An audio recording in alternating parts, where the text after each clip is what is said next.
Well, let's go ahead and get started. This one is going to be, as I mentioned in the last meeting, the one a couple hours ago, or an hour ago, I guess it was. The mediumistic aspect has some inherent dangers to it that I'm going to be very careful about within this meeting. So the way that we're going to do this is just to kind of have a bit of a run into it and unlock the territory a bit more about what it means to be mediumistic. And I think, if I wanted to make this a 2-minute lesson, then I would just say, look at the board, because mediumistic anagrams to mimic duties. And that sums it up. That is literally, that's the whole lesson in and of itself, but we'll open it up a bit more, okay, if that's all right with you. So, Pleiades and I were having a bit of a chat about this before the meeting today, and we came to the idea that, first of all, everyone is mediumistic all of the time.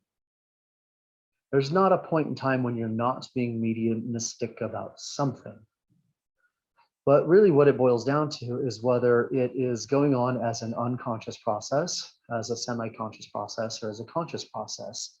And then, of course, there's even awakened aspects to it and other levels, but I'm only going to focus on those three today. Now, we did a bit of a brainstorm, and I'm going to ask you all to help me out and do the same thing. So I'll get the pumps primed, and then we'll sort of go from there. Unconscious mediumistic, first of all, consider this, that the ability to be mediumistic about something is really an instinctive function. If you want to attribute it to one of the 5 centers, it would be attributed to the instinctive center. And so as such, it brings up the idea that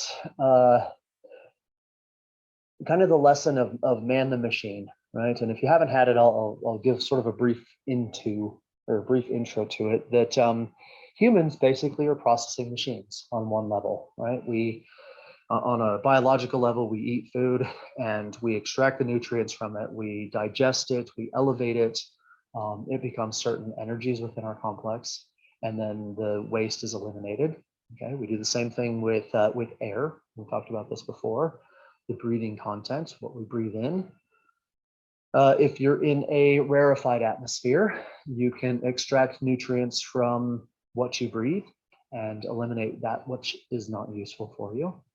And the same thing with impressions. And so what I mean when I say that everyone is mediumistic all of the time, think about it from the standpoint of what a person is processing.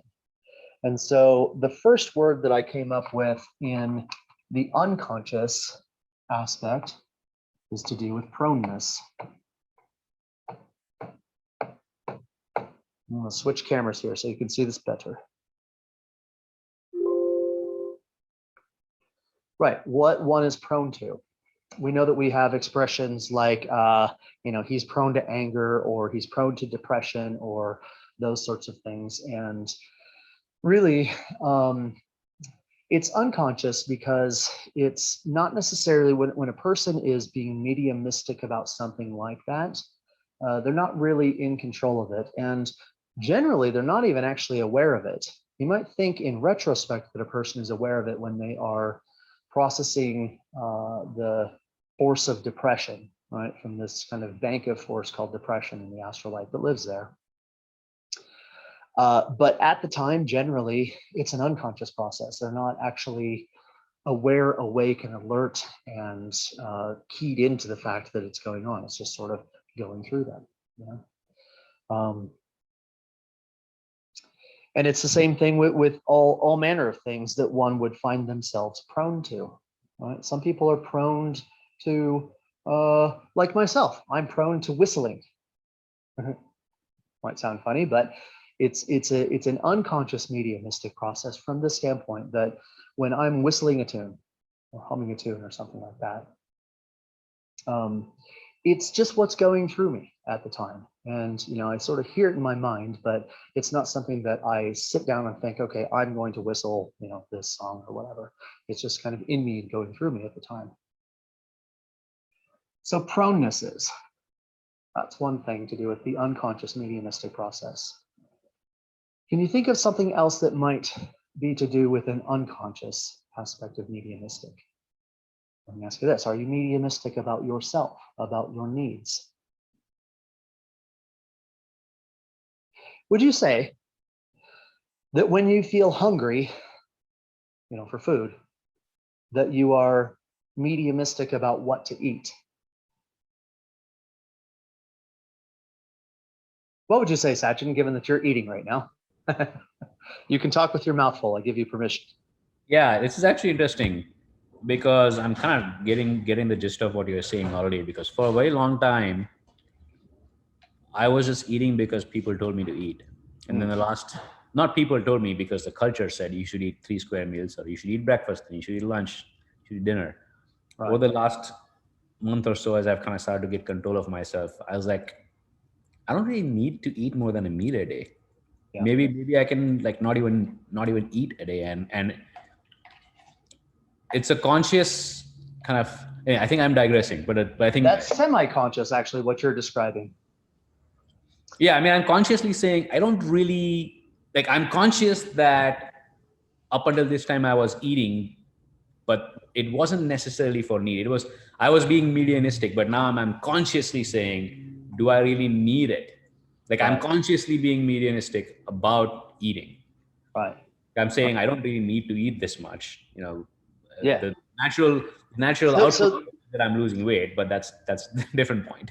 So that's being mediumistic about kind of the amount and what, isn't it? Not so much about the act of it. I find it curious, right? When your stomach starts to growl and you get hungry, you actually eat your food twice. If you think about it, what am I trying to say? What I mean is that you go through the entire process of deciding what it is to eat, You think to yourself, okay, a cheeseburger sounds good. Well, where does that come from? Right? Just as an example, it may not sound good, but where does that come from? And isn't there a part of you that, as you're contemplating what it is that you're going to eat, isn't there a part of you that already goes through the motions kind of in the unseen world, right? You think about, well, I'm going to make it with this, or I'm going to have it with that, or I'm going to, like all of these sort of steps happen in one's mind before you actually sit down and begin to eat it. That's a mediumistic process. And then it ends up in a physical result. You see? It's interesting. I find it very interesting, right? Because we do that. But Sachin, what you're describing is a semi-conscious and possibly even working towards the conscious, although there's a huge octave shift in those two. But once you become aware of something, then you change from that unconscious to that semi-conscious aspect. And now my camera's following me. Hold on. Hopefully it'll stop. Yeah. What are some other words that would go with an unconscious? What else did we talk about? Ladies, what were some other words that went with that unconscious aspect? Would sleep be unconscious? Like the act of actually falling asleep, or feeling sleepy, is that mediumistic, or being unconscious? From the standpoint of what your complex is processing, which is when this kind of gold begins to wash over you, right? You're silver when you wake up, gold when you go to sleep. From that standpoint, it is, but the actual act of going to sleep is more of a center shutdown mechanism. Here's one thing that you may or may not know about the instinctive center. It's the only center that has access to all of the other centers, and by design and by default. So, I've given the examples of people exhibiting these just amazing feats of strength, right? When they, the baby or something like that is trapped underneath the car, they're able to lift the car. That's the instinct dumping force down into the moving center. But the instinct actually has, because of what it's designed to do, because it's designed to be regulating and maintaining, it has fingers in every single center that you have within you. And so you've got to think, there is a moving center mediumistic state that one can be in. There's a thinking center. There's an emotional center mediumistic state. Not talking about, like clairvoyance and the art of the empath, although those may be doors into it. But they each also have a mediumistic aspect to it because they process force. So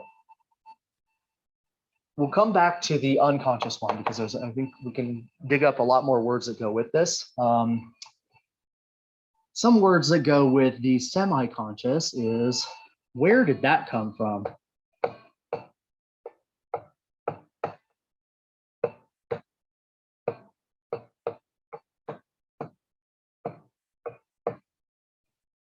Right? Where did that come from? Have you ever had what I call an odd brain thought, where all of a sudden, like, just something pops into your head, and you don't really have a connection to where it came from, right? We say, where did that come from?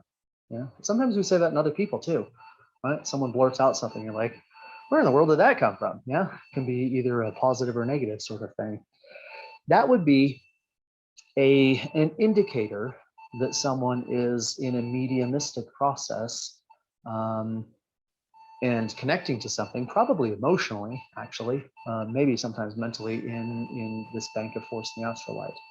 Do you know what I mean by bank of force in the astral light? I'm going to look for thumbs at least. Okay, good. I'm going to talk about that. So humans are processing machines. We do things, right? We take in energy, we take in impressions, we take in food, we do all this type of stuff, and we manufacture something with it. Now, that manufacture can be something that is actually natural, such as the manufacture of some of these qualities that we discussed, like care, patience, understanding, so on. And what that does is, as you process it out, it actually goes to this kind of bank of, what I call bank of force in the astral light. In other words, it adds to and accumulates to what everyone else has thought about this various, this thing. That's where you get these like scientists discovering things at the same time, because they're sort of mentally keyed into that. We've talked about the tuning fork principle. But that's one aspect of humans generating into the astral light of the planet. But there's also this other aspect too, where it's called wrong manufacture, right? And humans are not meant to process things like greed or like, hatred or all of these sorts of lower things that we've discussed before. And when they do process and generate that sort of frequency, that also goes up to this bank of force in the astral light. And what can happen sometimes is, if you are in a proneness or a state of proneness to some of this type of energy, it can sort of come out of nowhere, right? It'll just like find you because you've got this open tuning fork, tune into that channel. And what starts off as just maybe a little bit of irritation becomes out and out anger about something, because you've got this connection to it, right? So again, this is an example of how we're processing machines. We take things in, we refine them, we perform this internal kind of alchemy on all of these various essences, and spit it out with a bit of us in it, actually, a bit of our own nature and our own flavor in it. Okay, so we can pause there. I think you guys are understanding what I mean by unconscious, semi-conscious, but where it gets a bit, I would say, you're treading on thin ice sometimes, is when you get into the conscious realms of mediumistic behavior. We all know kind of the general concept of, a medium, right? Where they just like go into a trance and black out, and, dear Aunt Sarah is being channeled through them, and they're, you know, talking in Sarah's voice, and they're, you know, the whole theater that goes with it. While sometimes that's fake, sometimes it's also true, right? Because even if a person isn't in their, well, this could go everywhere, actually. Like, we could start talking about reincarnation from the standpoint that, you know, if someone dies and they didn't actually have enough force, right, as part of what they were when they passed away, to be able to have an existence in the astral light, they still left a reflection throughout their entire life. Right? So everything that you do, everything that you process force-wise in the astral light, leaves kind of a print there. And so even if the you of you isn't present, you know, in this unincarnated form, right, an astral presence or whatever, the way that you thought, the way that you felt, the way that you emoted, the things that you did are all still there in the astral light. And this ties into what they call reading the Akashic records. A medium is really someone who can tune in, right, to a particular frequency and kind of catch that echo. And it doesn't have to be recent, you know, you can catch the echo of something like ancient Egypt, or any number of things. But here's the danger, because in most mediumistic states, or most mediums are not actually aware of it during the process. They go into a trance, they basically step out of the way, right? So something else can flow through them.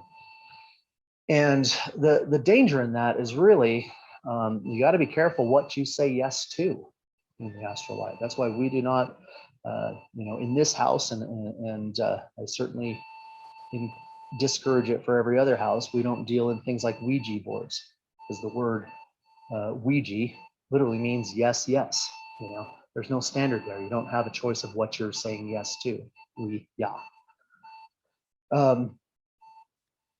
So in that context, a medium, because he or she just gets out of the way and says, I'm an open vessel, please process through me, right? That can be a very dangerous venue.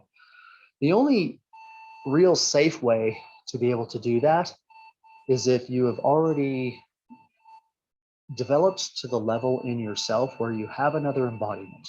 We talked about this before, where you have like an astral embodiment, for example, because then in that sort of condition, you can actually let the first self, if you understand what I mean, the first self, go into a trance-like state and cause a separation with your astral body, and actually be able to watch and monitor what's going on at that time, so that if you are not if you're not okay with what's happening in the process that's taking place in that, then you can force it back out, right? Do you understand? So that you're not a vessel.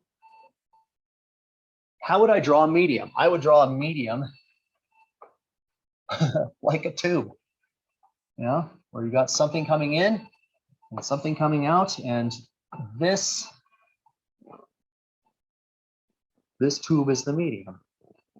We're designed to process force. It's not like I'm not trying to scare anyone with this, but I just want to make sure that you understand that, you know, some of these processes, if you're just saying yes to whatever, then it's kind of a risky proposition. There is a thing called mumming.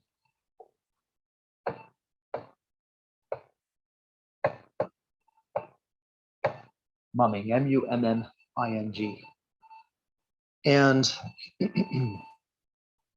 it relates back to the time of what were known as the Shakespearean actors, right? What they would do is, it was a troupe of mummers, actually, is what they're called, the Shakespearean mummers. And what they would do is they would go into a village or a town or a kingdom, and they would read the contents of the astral light for that place. And so, and then they would put together, pardon me, put together a play or an act or a passion event that was to do with the expression of what they felt or what they were able to connect to in that kingdom or in that village. And generally speaking, what they would do is they would amplify that, right? And so if you had a crazy king, then in the play that they would put on, the king would be 10 times crazier, right? Or if you had some event happened, it would have so much more drama to it. But the thing they didn't do is they didn't go around asking questions. They didn't read the history.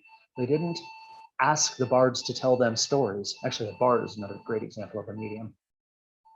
They wouldn't ask the storytellers to convey the stories of the place. They would connect to it and then offer it expression.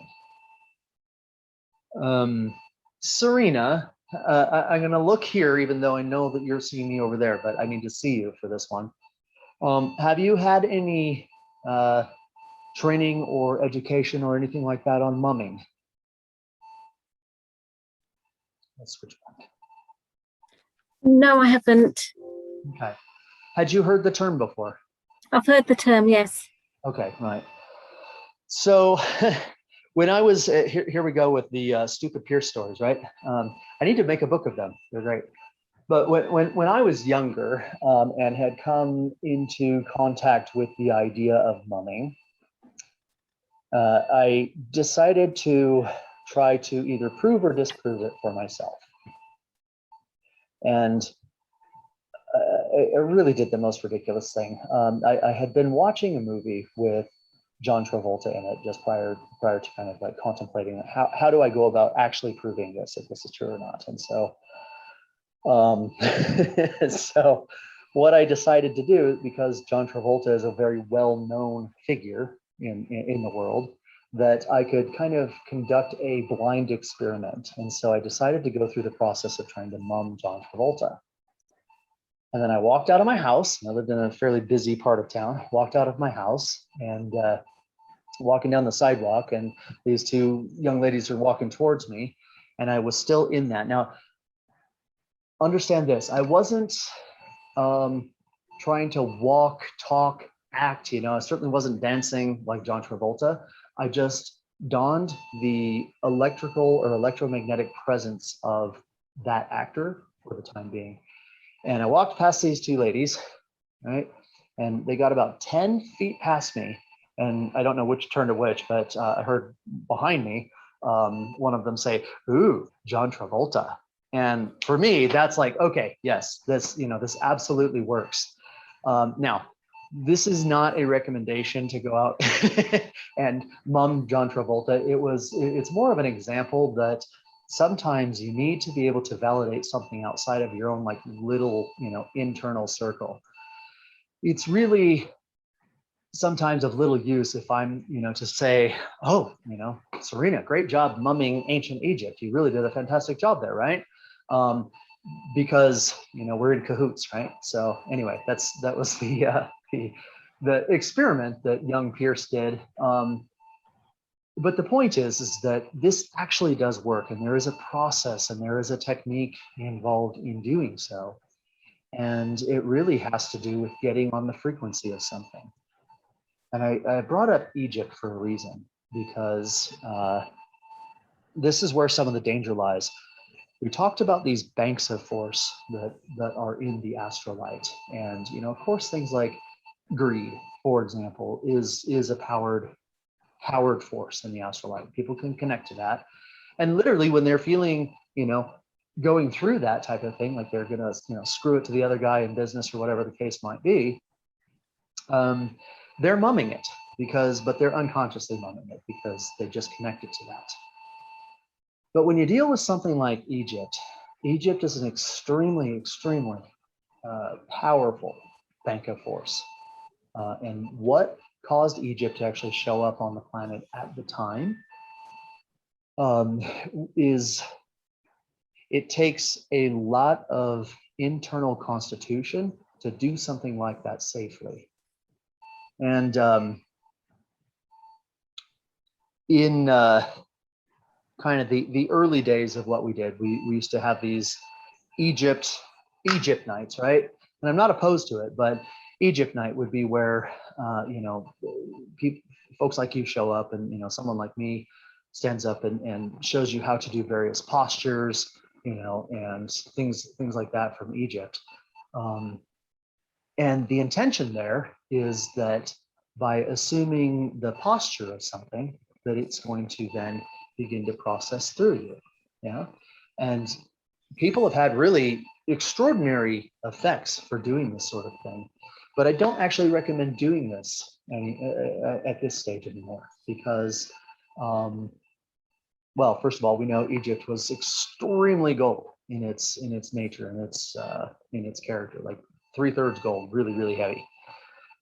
And you can end up sort of frozen in this mediumistic state of processing whatever it is. Now, there are a few, if anyone's like keen to experiment with this sort of thing, I would say first and foremost, we would need an ecology where we can do it in person and do it safely so that you can be assisted to be taken out of a state if you need to, that sort of thing.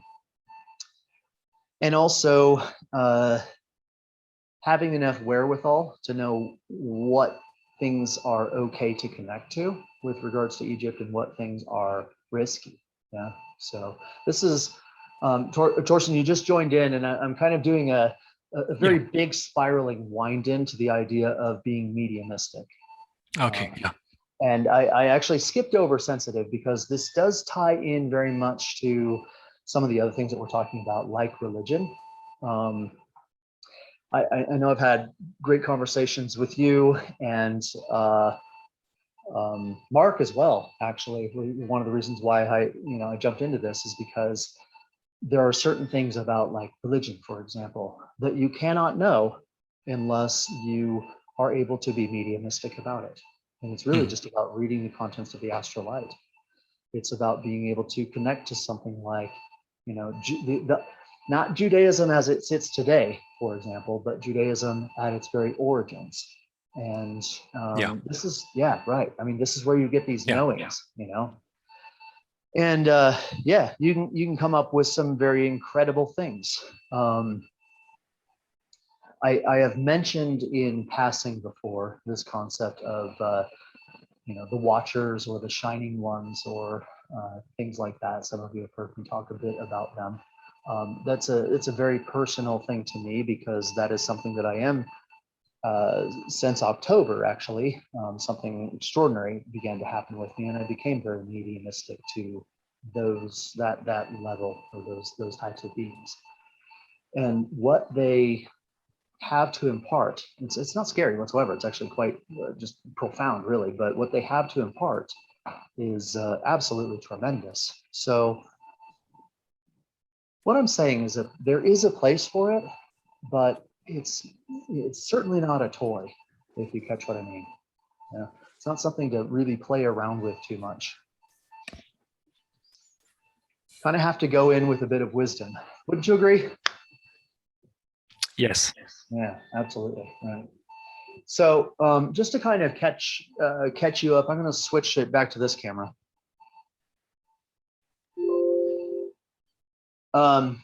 We talked about 3 levels of mediumistic, which is unconscious, semi-conscious, and conscious. And in the unconscious aspect, it really just has to do with pronenesses, right? And I was looking, kind of digging, see if I could come up with other words from you folks regarding some of the other aspects. But if a person is prone towards something, prone towards a certain type of behavior, then that is an unconscious demonstration of a mediumistic ability. Okay. Then we talked about the semi-conscious, where you're suddenly aware of a particular thought or a particular behavior in yourself, and yet you find yourself going, where in the hell did that come from, right? What made me think of that? Yeah, that sort of thing. That is a semi-conscious mediumistic planetary type of behavior. And then a conscious aspect, and the reason why I'm circling back and reiterating this is because I want everyone in this to have this context, but the conscious aspect can only happen if you actually have an embodiment, like an astral embodiment, that allows you to do a full separation of yourself so that you can almost monitor what's actually taking place, right? In astral form, you can stand there and watch your physical complex go into this kind of trance-like state and watch what goes through it, right? As kind of a regulatory aspect to it. So in my experience and in my estimation, that's really the only safe way to play around with, if you really want the experience of it, to play around with something like a fully conscious mediumistic experience. And I will tell you that 99% of the people on the planet who are, claim to be mediums and who exhibit mediumistic behavior, we're talking about like the mediums that, what's the word? Where they connect to a dead loved one or whatever the case is. Yes, can't think of the word I used a minute ago. That they don't have that ability, and so really they're playing kind of a dangerous game of roulette. From that standpoint, you can walk through. No worries. Yeah. Pierce, is that a seance or seance? Is that a word? Yeah, like a seance, sure. Yeah, that's one aspect of it. Channeling. That's what I meant to say. Yeah, when they channel, or whatever the case is. Pierce, another observation there. There's a Reiki master here, not the master that I learned from, somebody else here, who regularly organizes trips to Egypt, like trips to Egypt specifically to connect with Egypt and specifically to connect with the energy and the spirituality and all of this history. Yeah. I don't think she's gone in. I don't think she went in 2020 because of COVID, but she's been doing it every year. And her name is Loretta Brown. If I get more involved and if I start to pick this up and start to develop it, this would be somebody who I would tap into pretty early on. She's got a radio show. She's very well read. She's very well followed. She's been doing Reiki for probably, I think, 20 years, maybe 30 years. Okay. So she's really good.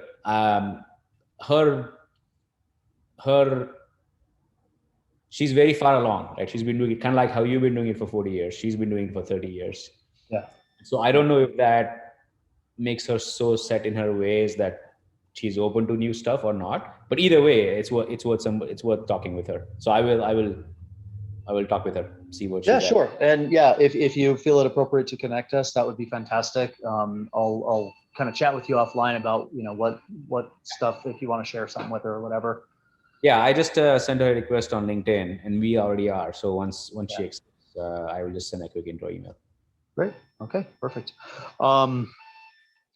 What's the nature of the visits to Egypt? I mean, is it like? See, here's the thing. I don't know how much you guys know about like some of these other Victorian sort of societies, like the Golden Dawn, or those types of things. But they have this practice called assuming a god form, which is this really should get into like the invocation versus evocation. But they would do this sort of thing, right, where they would stand in this kind of Egyptian pose, and the idea was to create a physical tuning fork to whatever it is that they were trying to connect with. And I'll tell you, I mean, if you do it, and if you do it right, and if you do it safely, it's incredibly powerful. The experience is just beyond belief powerful. What the human is actually able to process. Now, I sound like I'm trying to sell this, but at the same time, please, we're all adults. If we want to work into this sort of thing, it needs to be in the right ecology to do so. Really, really it does. Would you grab that book for me on Egypt? Yes, thank you. While she's grabbing, I want to show you just one, okay? One that I can tell you is safe from the realms of Egypt to connect to. Yes, I'm assuming you've been to Egypt several times. Yeah. Yes, I have. Yes. I haven't yet, so that's on the list. What's that? I haven't yet. It's on the list. I want to say it's not on my bucket list because I'm really hoping to be a lot sooner than that. Well, yeah. there's a big difference between going to seek, it's kind of an oddity, right? I mean, it's a silver thing to go to Egypt to be in the wash of a very gold thing. It's what we were talking about before, right? In the last meeting, where going to seek something, Egypt held something that I needed to be able to bring back with me into my life, and so that's the reason for visiting. Yeah, but you get thank you. You get all these people, ooh, ah, right, and they have just zero sensitivity whatsoever to what lives there, what dwells in that. That was me a year ago. So Well, I mean, yeah, it's it's kind of what we're trained or told to do. So you don't have to get this book, but there are a million great books out there on Egypt, and if you're interested in it, then pick up one with a lot of pictures, and then don't read any of it, because 99.9% of everything, and you'll know this at some point in time, but 99.9% of everything that you read about Egypt is just utter nonsense. From, like they painted their eyes because, they were the first ones to invent fashion, right? It's nonsense. It's absolute nonsense. Anyway, I'll find one for the curious among you that you can connect to safely. Sobek Hotep the fourth, I think it is. Can you see this picture here? Sobek Hotep. Okay, that's a very mummable and also very safe entity. Yeah, that you can connect to. Right. Also. Yeah, he's doing the butterfly meditation, isn't he? Yeah. The reason I say that is because it's a very peaceful essence that entity carries, and still does to this day. It's a very warming, loving, peaceful type of essence. Yeah. Can't think of the character's name, but definitely don't want to be connecting to the god of war unless you have a substantial grit in yourself. Here's the stuff that we see, all we get to see is mostly from Hollywood.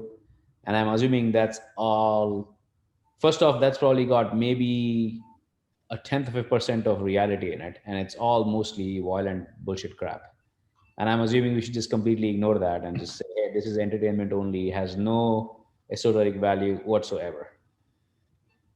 Yeah, things can be whatever you make them, though, right? Because I was talking about connecting to this bank of force and the fact that we as humans are processing machines.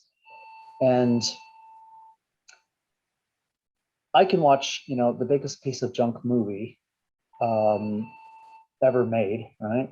I don't know what that would be, and sometimes I can pull out something so incredibly esoteric, but it's because of my own internal configuration, right? Whereas the next person over just goes, wow, what a great movie that was. Yeah. So this is what I was talking about when it comes to air, for example, the fact that we're processing machines, because two people can be in the same room, in the same kind of ecology, in the same sort of environment, and from the air content of what is attending that, one person can be actually processing that, whereas another person will just be rejecting it, right? In a kind of, it's not even there for them sort of way. Yeah. So what makes this sort of teaching, or whatever it is we do, I don't think teaching is necessarily the right word, but it's what makes it difficult, from the standpoint that not every lesson is going to be for everybody. Yeah.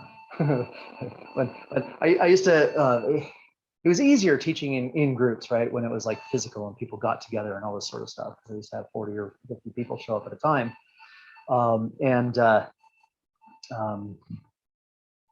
Yeah, it can be a real challenge, because, I might be doing an entire lesson for 3 of those people, and, the other 30 or whatever people are just like, what is this, right? It has no registration in them. But it works the same at all levels, doesn't it? I mean, you can serve 2 people the same physical meal, and they will extract different nutrients from it and expel different things from it based on what they need at the time. Yeah.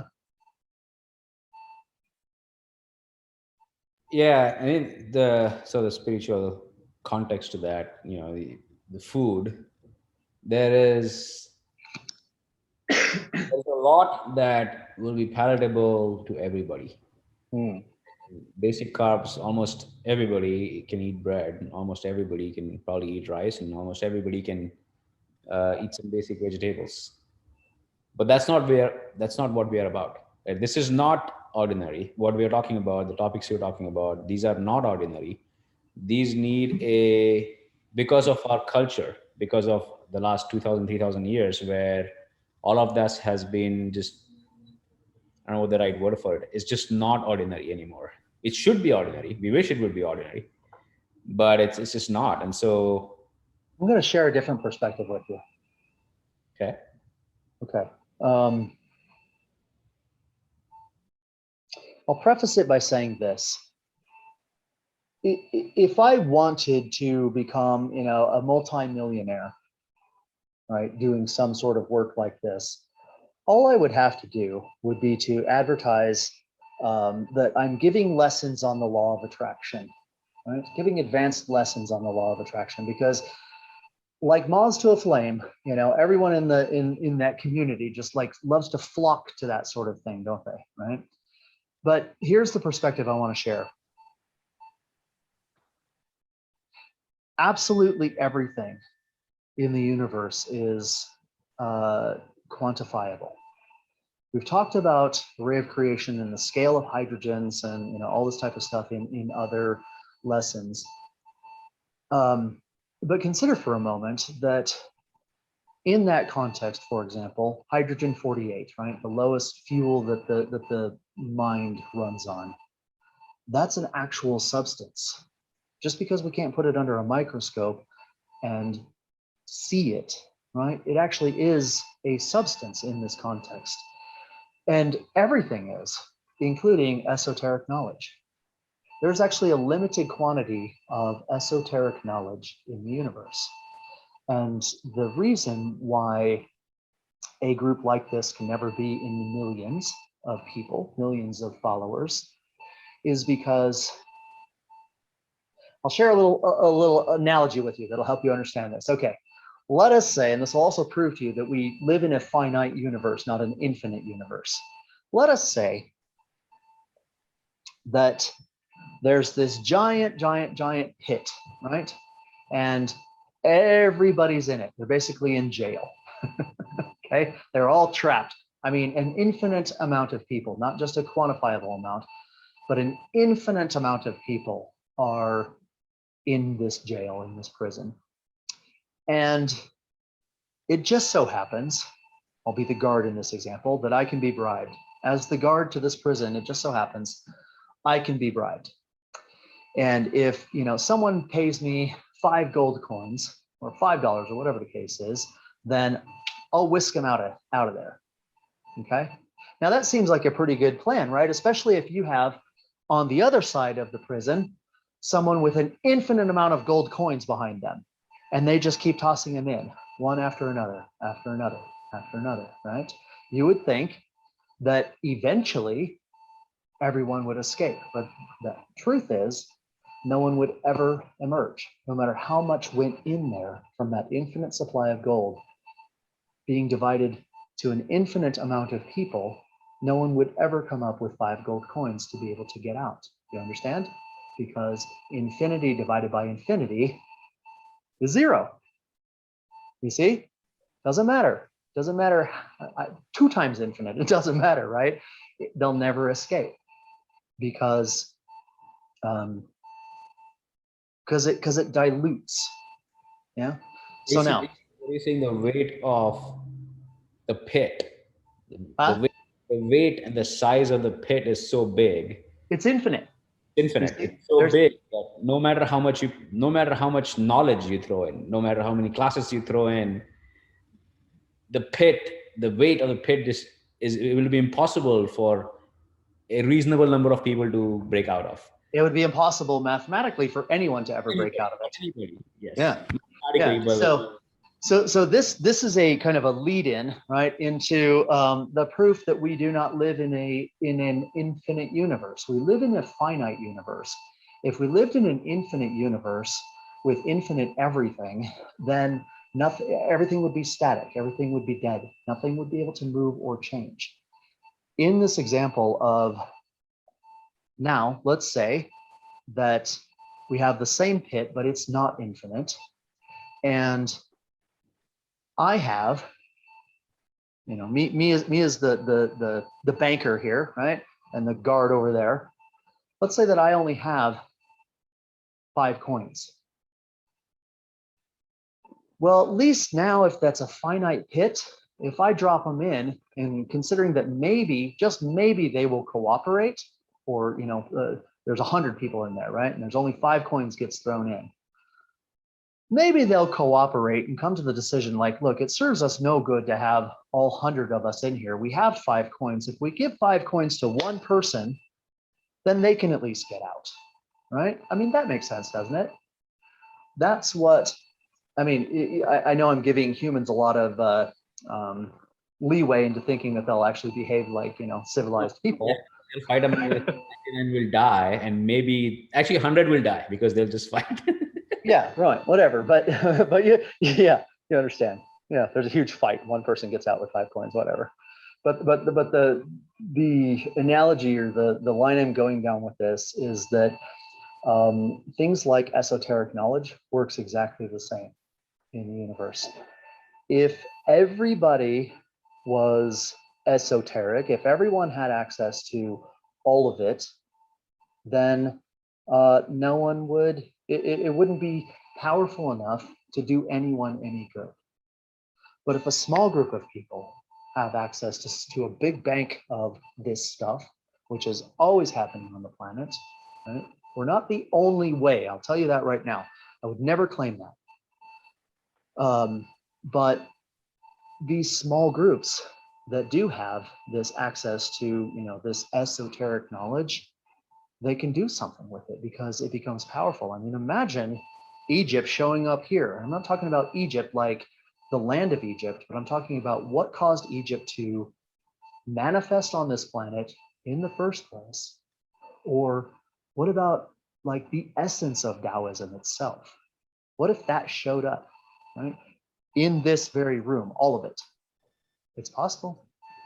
You can bring it, you can mum it. You have to have the right kind of techniques, not tricks, right? Right kind of techniques and methods to be able to do so. But yeah, how does that sit with you? It's a view I don't think a lot of people have, because this is why I can never follow something like the law of attraction, or the Jay-Z Knight thing, or whatever the case is there. Too many people have it. Yeah, I mean, I agree. One way of looking at this is that yes, there is a small group of people. Well, one way of looking at this is the people who really put in the effort, the small group of people who put in the effort, elevate themselves, and a few others, not just themselves. They'll probably take a few along. One way of looking at this, that's just how the nature of the universe is. And there's a small group that is all elevating, and the rest differentiate. Right? There are different elevation. Another way of thinking it is imagine if that small group is able to elevate everybody else. Well, here's phase 2 of that story. I'll tell you how it works then, okay? So now we have this quantifiable pit, and this guard here with 10 pieces of gold or whatever, he throws all 10 of them in, 2 people escape. Now what they do is, now they're outside of the pit, they've bribed the guard, and this is more true than you realize from an esoteric standpoint or an occult standpoint, but they bribed the guard.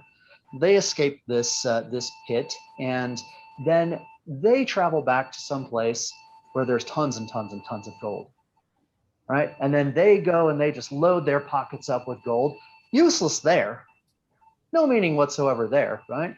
But they load up their pockets with gold, and then they come back and they jump down into the pit and say, look, I have 100 pieces of gold now. Now 20 people can escape, you see? And then they do that. And so this is what, in kind of short story form, this is what the planet has been in the process of. This is where saviors came from. initially, right? Because it's just one, right? And this JC guy and 12 of his buddies, yeah, they get gold and they pop out, right? They pop off the planet, and then they come back and they bring more of it with them. And so then you have this kind of, we're no longer in the epoch where saviors work anymore. That's why we haven't seen any. Don't be expecting the next savior to come, because it's been tried. It's a very inefficient way. It only takes with it a handful of people each and every time. But more and more people, you see these children sometimes, right? And they're just so brilliant. I look at my stepdaughter, her daughter, and I think, I was just an idiot when I was her age. I was like just dumb, right? But they're so advanced these days that you have to wonder what inhabits that little life that is so intelligent and so liberal and so, it's just amazing to me. This is the idea behind reincarnation in its truest form, meaning that I'm talking about conscious reincarnation, where someone comes back as a duty person, right, to perform a duty on this planet. It could be the gardener. You never know. You never know who's a duty person. It could be the gardener down the street, picking flowers, but what he or she is radiating is a service to humanity. It is a duty, That's conscious reincarnation. Unconscious reincarnation also happens, and there's various ways that it happens. And that's really more the planet's method of recycling, recycling something, because we do live in a planet of repetition. Anyway, this got off the track of mediumistic behavior, but I think I'm being mediumistic at the moment about being mediumistic, if that makes sense. Yeah, so much is coming in. And it's only getting started, right? Where do you all want to go with this? We can't do a demo, right? You can't like grab Torsten and put him in a particular pose and let the force flow through him and do that. We can, if we have the right ecology. We probably will sometime, but not necessarily Torsten. Sorry to pick on you. Where do you want to go from here? I'm happy to tag along. I'm this is just fine where we are. I'm okay with this. I'm seeing this as my reconnecting slowly to what is or should have been the real me type of place. I'm not in a rush. I'm not able to disconnect completely from the real world. Yeah. And I'm happy to participate. It'll speed up. That's a myth anyway. See, that's also been tried too, right? The whole temple thing has been tried. To disconnect from the world is what I'm saying. You just triggered something in me. Templeization has also been tried, and it is also not very efficient. It does work. You can get a handful of monks and nuns and all that spark off and escape jail, if you will. But yeah, something new is required for this era, and I think that what we're doing here is kind of a part of that. Honestly, I really feel that way. Yes, are you familiar with a guy called Sadhguru? You should look him up. Sadhguru? Yeah, there's a guy. I'm sure you've heard of Osho. Yes. So Osho, I'm not a follower of Osho. I'm not really a follower of anybody, but Osho was very popular. And Sadhguru at this point has something like, I want to say 20 million followers. I don't know if that number is right. But this is an Indian guru, kind of like, not like you, obviously. Nobody's like you, everybody's different. But this gentleman has also been practicing deep introspection from a Hindu science, karma, Hindu Vedics, that type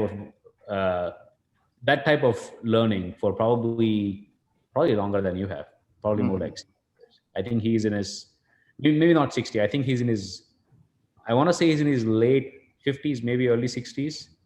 And he looks like he's 40. and he's been doing it for at least 50 years. And he's done this thing called Isha Foundation, which you might have heard of. It started off from India, and he does a lot of this connecting with astral entities. Like, he talks about planets, talks about the influence of Moon and Jupiter, and how that affects energy on Earth. Like he has had all night vigils where on specific days. Remember when we connected second time in February, which was the convergence of all the planets. Yes, right. He did Mahashivratri, which is like Mahashivratri is basically in Indian religion or Hindu religion. Mahashivratri is where you have a confluence of planet where the Earth is bathed in energy. Yes. And he did an all-night thing. People all over the world were up the whole night. Kimberly, my girlfriend, was up the whole night. She's like, Sachin, will you be up with me? I'm like, no, I'm not. Yeah. Anyway, so I'm just kind of digressing again, but this might be somebody else worth looking into. His name is Sadhguru. Okay. Very, very big. Very big. I mean, there's followers of Sadhguru in US, in several major cities in US. He has a very large, you could call it a monastery, but I think it's not as monastic. Right. Is it Nashville, Tennessee. Well, I'll look it up. I mean, it's sort of, if I put myself out here, it's my job to more often than not say, no, I've never heard of that. So yeah, great. I will. Thank you. Yeah, he's I mean, the president or the prime minister of India was there at that event, and they had something like, I want to say probably, was it 1 million or 500,000 people? There were 500,000 people staying up all night with him in this little farm town in India. And I was listening to it for a couple of hours, and my energy just charged up listening to it. And then Kim was up all night. And so, something worth looking into. It is bordering, if not completely, a cult already. So that might turn you off a little bit. But this isn't somebody who is the kind of, your pit example. The pit has a lot of people, and most of them won't get this. Most of them will understand this, but they will still benefit. All of them will elevate if they're able to glean some aspects of this. Right? So the aspects around eating right, living right, treating others right. Karma. That's the thing though, Sachin, like what was esoteric 100 years ago is now common knowledge for the most part, right? And so part of the work that I do is to be the future. Not me personally, but if you want to get what's incoming, you have to stand right on the edge, don't you? Right on the edge of the universe and say, okay, whatever's coming into the planet now, or 100 years from now, even in some cases, or 500 years, be open to that, right? That would be a mediumistic experience because, I mean, you when I was a kid, no one even knew what an aura was. I mean, hardly, like, oh, what's that, right? An aura, what's an aura, right? And now, gosh, you can walk down the street, right? So, hey, do you believe in auras? And at least people will go, I mean, they may say yes or no, but at least they'll be like, nah, yeah, but they know what it is, right? That was highly esoteric back in the 60s and 70s and whatever. Now it's just like common knowledge. No one knows what an aura is, whether they believe it in it or not. Speaking of gurus, do you know my guru joke? Have I told it? You must. I don't know if you said that was the guru joke. You've said a few jokes, but oh, have I? All right. So guru. I'll tell you how to be a guru.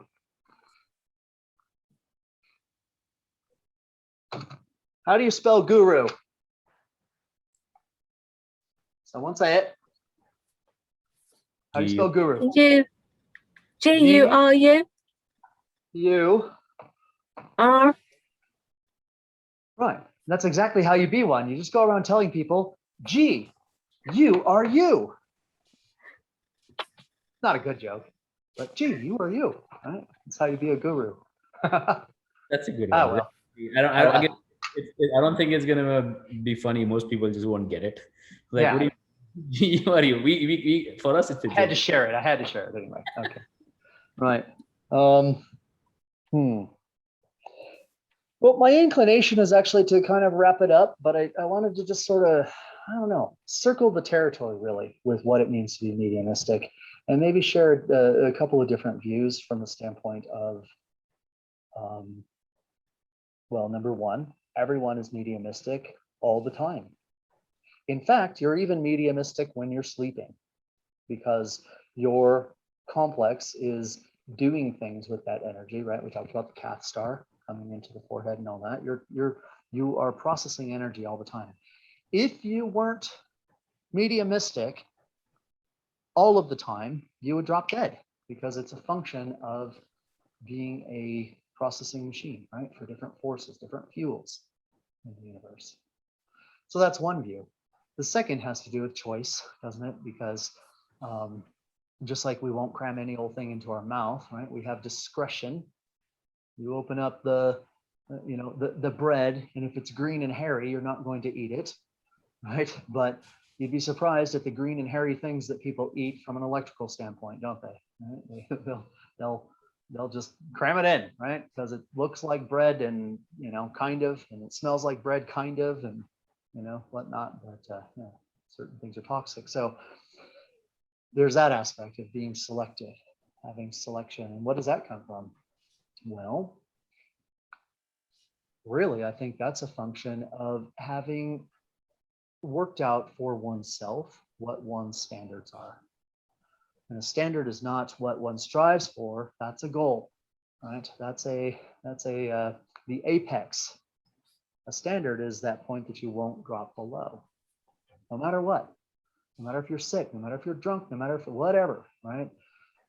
It's that minimum aspect in there. And, there's certainly in this work, this idea of consciously taking what you think are your standards off the shelf every now and then, and dusting them off and polishing them up and refining them, and then putting them back into yourself, to allow connections and to allow a mediumistic life with things that are higher and finer. Mm-hmm. Yeah. Yeah. So I think there are certain things I just do not want to connect with. And absolutely. it's I'm very aware of them, and I've trained myself in the last, well, maybe 10 years to get a better distinction, and to know who is who and what is what in the zoo, so to speak. I think that's very important, because there are certain things, they are very powerful, but they come from a source I just do not want to deal with. Yeah, it's what can I say, the other side, so to speak, who are very self-centered, and have connection to that one.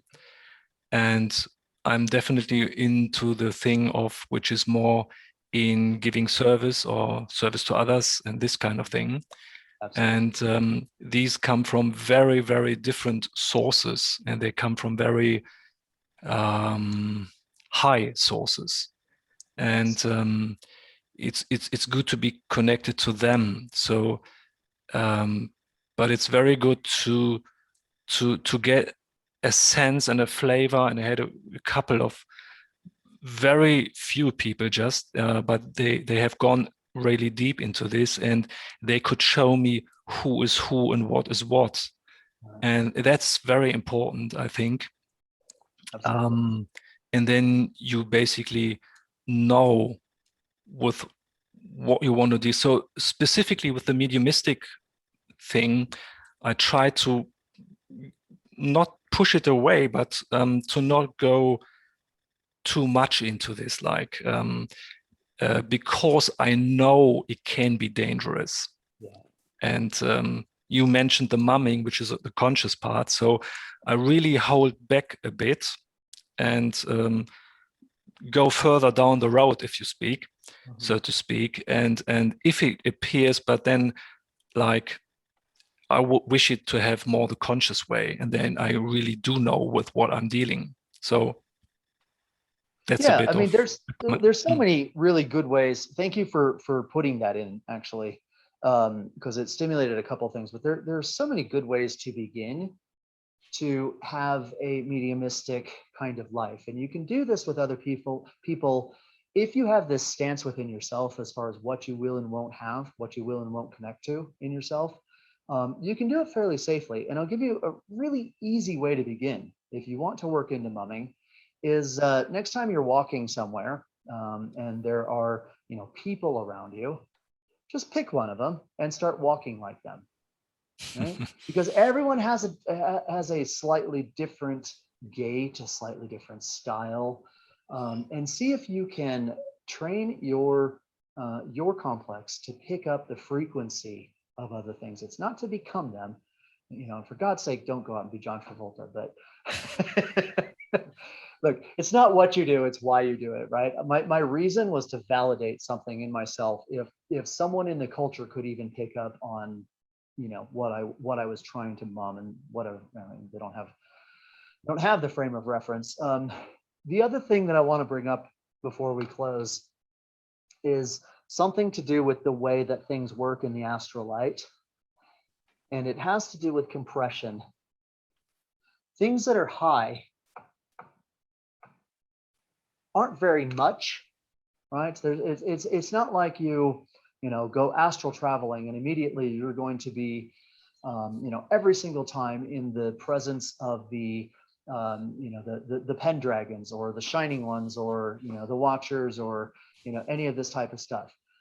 Normally, if you go astral traveling, what you're gonna end up seeing, if you're connected down here, right, where it's the lower end of the astral light, you're gonna see ginormous things that look like mosquitoes attached to people and sucking their energy, sucking their aura. You're going to see things that could absolutely terrify you. But the thing that you need to understand is that they don't have any power. There's a lot of them all over, right? But they have very little power. There's no compression there. As you elevate, as you refine, and as you connect higher up the bar of the astral light, what you get is less and less encounters like that, but they are so much more punchy. Yeah, they are just really, really powerful. I don't know how else to put it. So this is kind of one of the aspects that I think it's good to throw into the mix about this. Yeah. So, all good stuff. Great. Yeah. Any closing comments? If not, I will thank you all for attending another one of these. Thank you. Thank you. All right. Here's well, we'll talk about breathing some other We'll time. talk about breathing. Yes, in time we will. Yeah. Next. Okay. All right. Good evening, all, wherever you happen to be. It's not morning anywhere here for you guys, so good afternoon or good night. Okay. Good night. Bye. Good night. Bye-bye.